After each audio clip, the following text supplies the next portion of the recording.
की भूमि में ऐसा क्या है?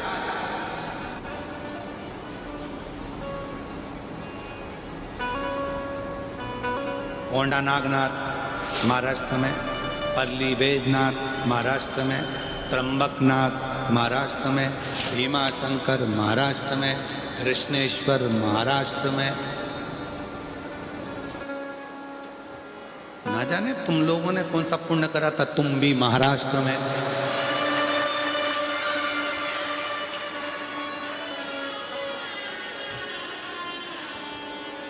और छत्रपति वीर शिवाजी महाराज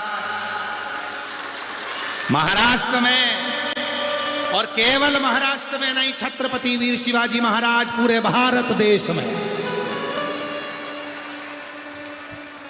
पूरे भारत में। और उन्हीं का नारा था, जय भवानी, जय भवानी। और ललकारते थे, हार हार जो ललकार कर कर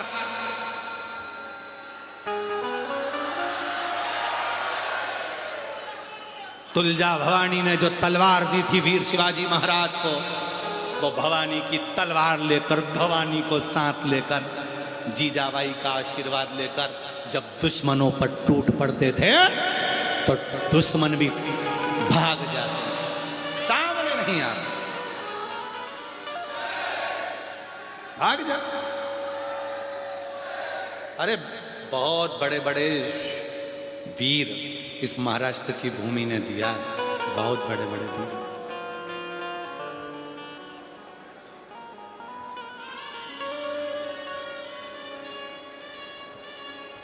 बहुत अहिल्याबाई इसी महाराष्ट्र की, इसी महाराष्ट्र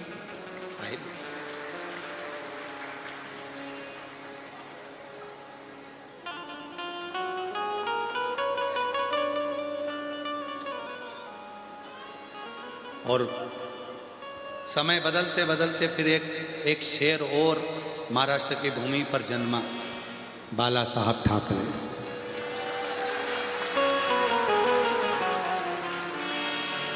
बड़ा भारी शेर,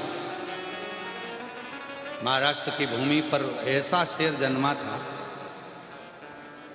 जब जब सनातनियों पर, हिंदू पर उंगली उठती थी तो वो भी पूरी मुंबई को हिलाकर, पूरे देश को हिलाकर रख देता। वो बाला साहेब ठाकरे। जय महाराष्ट्र। वो बाला साहेब ठाकरे।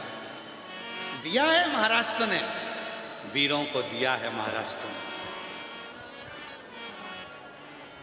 वीरों को दिया। ऐसा है हमारा महाराष्ट्र। संत तुकाराम जी को दिया है महाराष्ट्र ने, संत ज्ञानेश्वर को दिया है महाराष्ट्र ने, नामदेव जी को दिया है महाराष्ट्र ने, मुक्ताबाई को, तुकाराम जी को, सबको दिया महाराष्ट्र ने। इसीलिए पूरी दुनिया में भारत की भूमि पर केवल एक ही मंदिर है कि भगवान विष्णु के सिर पर शिवलिंग है, वो हरि विठ्ठल पांडुरंग। पूरे विश्व में केवल एक मंदिर है हरि विठ्ठल पांडुरंगा का। दुनिया ने तो जमीन पर शिवलिंग को रखा, मेरे हरि विठ्ठल ने अपने मस्तक पर रखा, और अपने मस्तक पर रखा। और आज भी जब पंढरीनाथ की बारी लेकर आप लोग जाते हो, भले हरि विठ्ठल कहते हो, पर सबसे ज्यादा खुश तो मेरे शंकर होते हैं कि मेरे नारायण के लिए, मेरे नारायण।